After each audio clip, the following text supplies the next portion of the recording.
John Reid is with us. As you know, John was a former radio talk show host for many years with WRVA in the morning, competed with me, but I ran him off. Now was his guy that replaced him. That guy's brutal, man. My ratings have gone way up. His are down. Ever since John left, business is way up in Virginia. Thank you, John.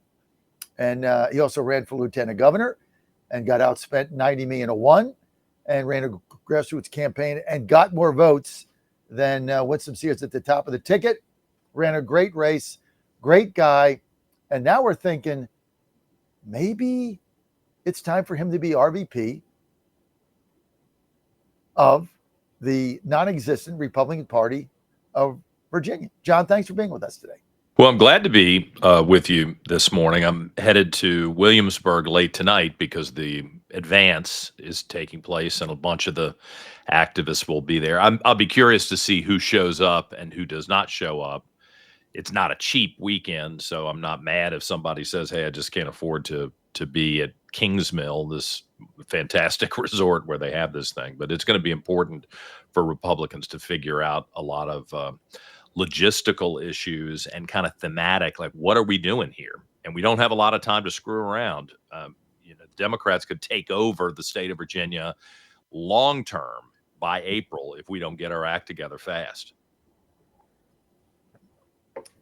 You ran a great race, John. I did the best I could with the resources I had, and I have catched up on my sleep. Well, I guess it was 1 month ago today, right? Yeah, December 4th, November 4th. So it's been 1 month, and I'm finally getting rid of these bags under my eyes because I'm getting to sleep a full night and not have to worry about the dramatic lies and grotesque behavior of a lot of the Democrats who are out there. I mean, they're a vicious bunch, man.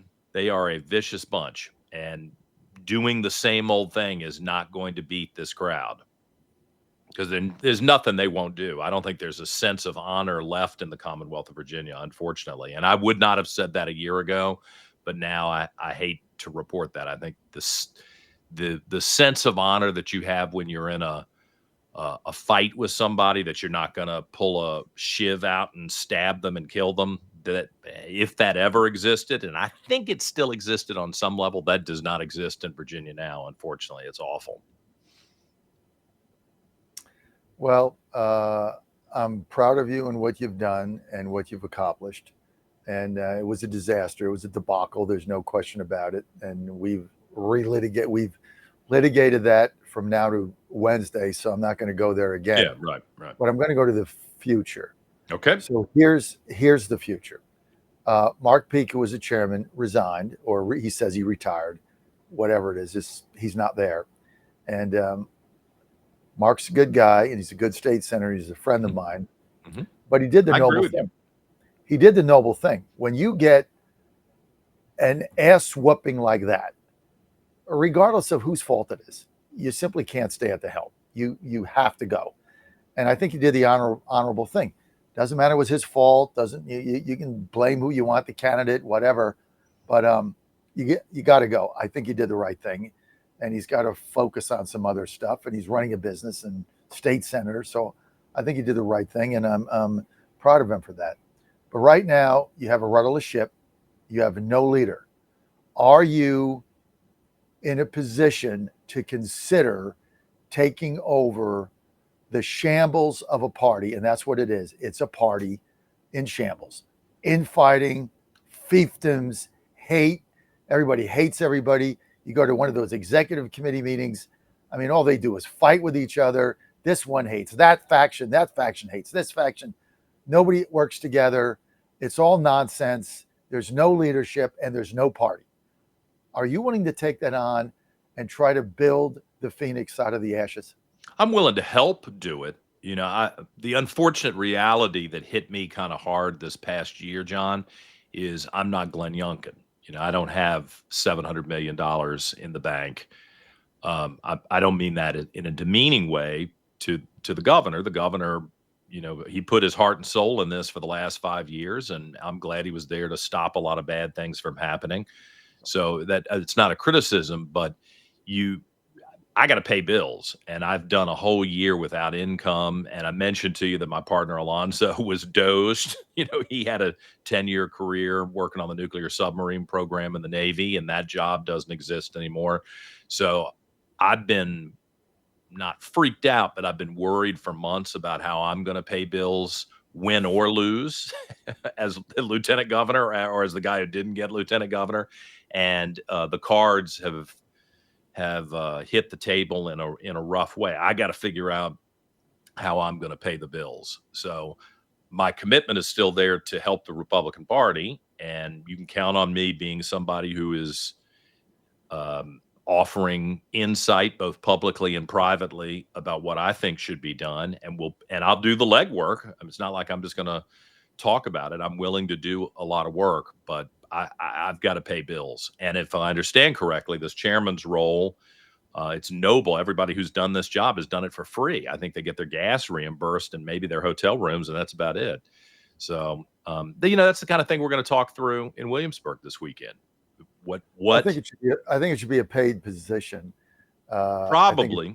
I think the Democrats. Look, there was a time when Virginia politics was all part-time. The legislature, part-time.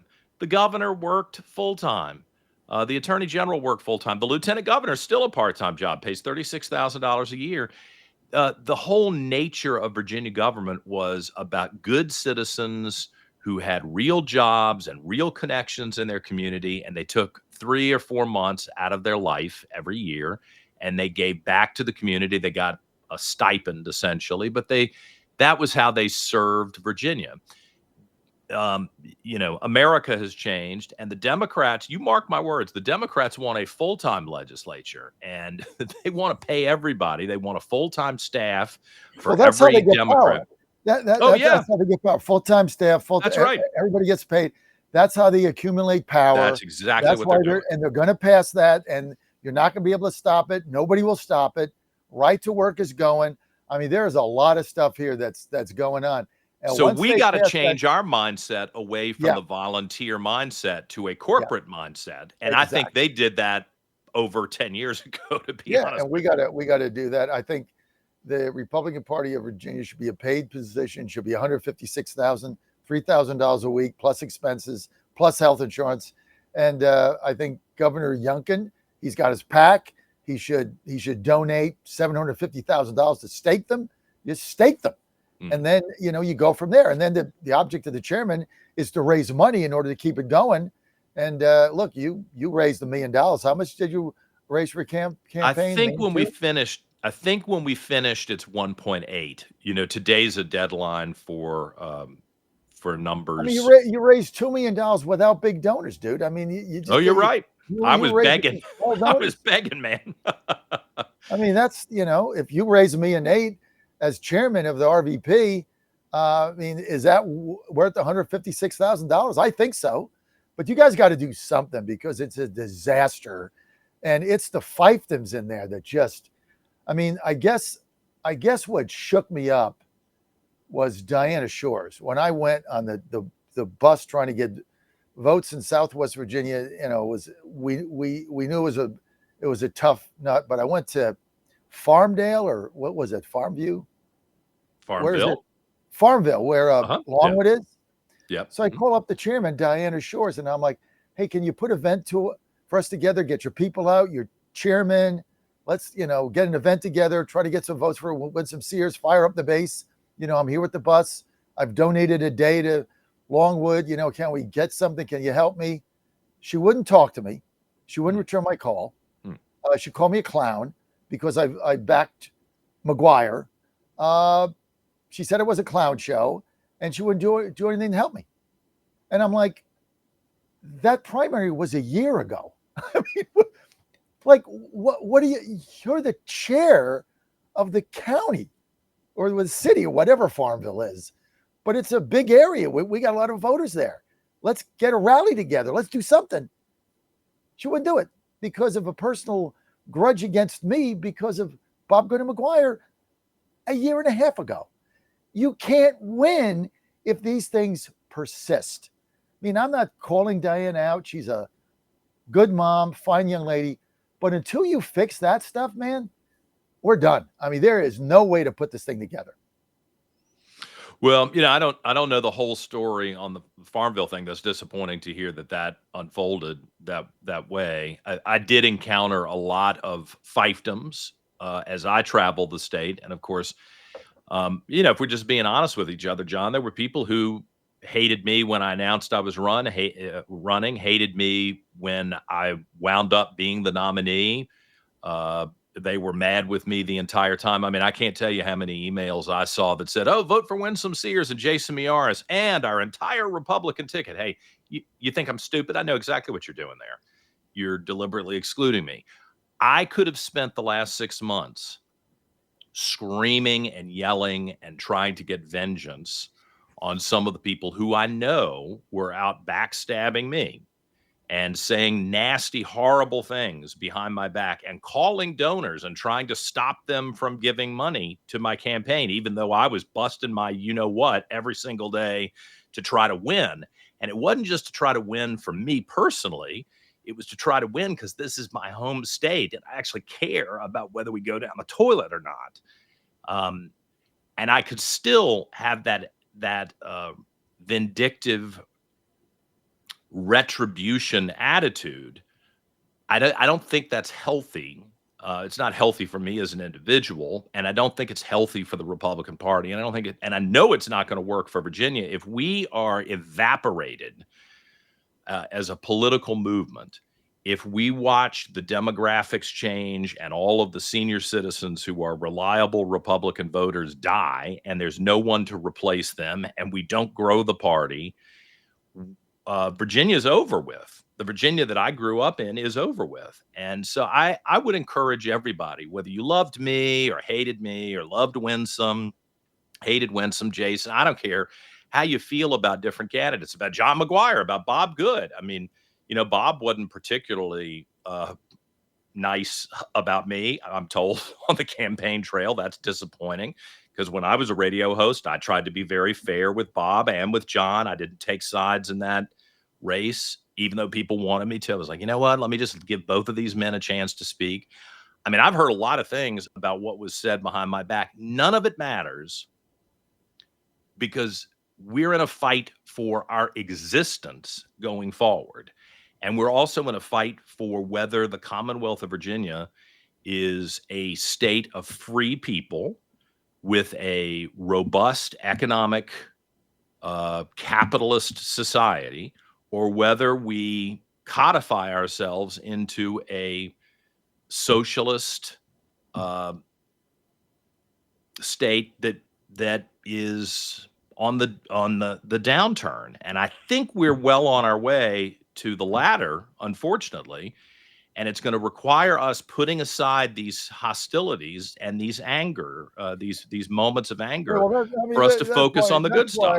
I mean, I'm in Indianapolis today, but even if I Yeah. was not, like, there was no way that I signed up for the event and then we canceled it. Like, even Oh, did you? Okay. Oh yeah, there's just no way. I'm just done with this. I'm done until there's leadership there that can bring this disparate factions together, and there is some semblance of a party. It is a colossal waste of my time, and I'm just being candid. Now let's get to somebody's got to turn that around so you feel like it's worth an investment. And I'll tell you, the business people. You know what? And I had signed up to buy ads in their book. I mean, I've always done that, right? Buy the table, buy the books. Reservation at the hotel. I've been to a lot of them. You're usually a big presence, and I tried to get WRVA to compete against you, and they wouldn't do it. Right. So I give you credit. We buy the premium table, take out, I think, 3 ads in their book, which is expensive. Try to support the party. I'm done with that because there is no party. So I don't even know where's the money going. Like, you have no party. You got 2 people in a beeper, and all this infighting. It's just distasteful to me. So I'm done. Until somebody gets in there with the new leadership and fixes it, I don't even know if that's possible. Let's get to April, this referendum. Okay. Maybe it doesn't get through the Supreme Court. Chap Peterson says intervening election, me and people voted, might get thrown out, might be put off till 2028. Mm-hmm. But we got this referendum coming up. The Democrats just beat us by 15. Somebody said to me, we're going to do a poll. Okay. So I'm like, you're going to do a poll? Well, we just had a poll on November 4th. Yeah. The poll was, we suck. That was the poll. We got beat by 15. What are you doing a poll for? I don't understand what the strategy is to beat this thing. Well, what were they polling? Were they going to poll why people showed up and why people didn't show up, or whether they love Trump or hate Trump, or they were going to poll the whether or not you want gerrymandering and redistricting in Virginia. Yeah. Mm-hmm. And they had the special session, and then you had a vote, and Spanberger blew out the Republican by 15. I don't know what other poll you start out down by 15, and you start out actually down by 25, because they're going to get their people out, and we have no ability to do that. Well, I think that's one of the key issues, is the ability to get people out. As a candidate, and of course, I'm looking forward to talking to people this weekend who might give me some perspective that I didn't see, because I was right up on it every single day for the last several months.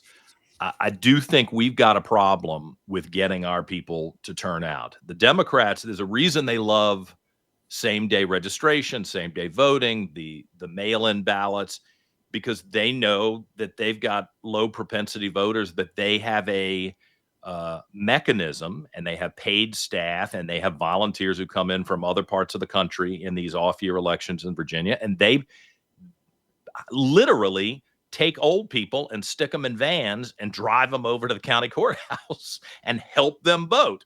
Now, I'm not accusing anybody of illegality, but I watched it. I was like, what the hell's going on here? There are vans filled with old people showing up in Henrico County with their helpers to help them vote. And they're not taking the Republican sample ballot. It's not like they seem very interested in balancing this out. So they know how, and I guess you got to give them credit on some level. They know how to get those ballots in the box. And our people are still with this mindset, I think, and I don't think I'm being bitter or nasty about that. I think our people we have not moved into the Amazon era. We're still going around with the Wells Fargo wagon, dropping things off at the county courthouse. You know the difference between those two? We got to upgrade, man. We got to figure out how we're going to get our people out, track them from start to finish. And I don't think we've been very effective at that. You're very nice.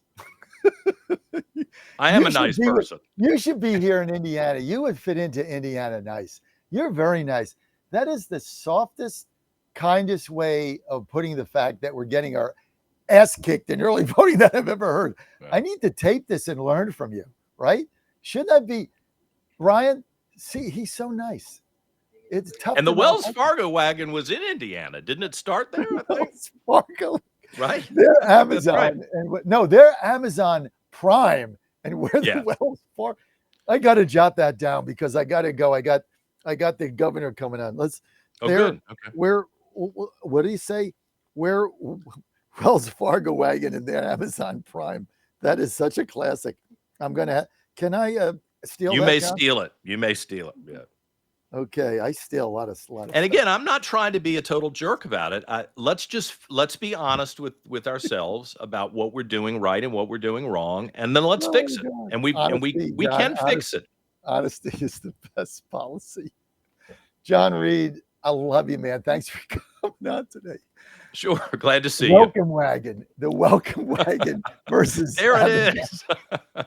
Wells Fargo wagon right there. What was that thing they used to send out? You used to get it in the mail, like it would come in an envelope. There'd be like 9 million coupons. Valpak. We're like Valpak. But they're still sending out Valpak. John, I got to get a question of whether it works. All right. Thank you, John. I'm glad to see you. Okay. Indiana Governor Mike Braun coming on 9:45 live here on the Trump bus. Got to get set up for that. He's coming on live. So we got a song coming, some other stuff. Mike Braun live. Governor, Indiana. Next, I'll be on War Room, 10:15, live here in Indianapolis, Indiana, sports capital of the galaxy this weekend. Mike Braun next.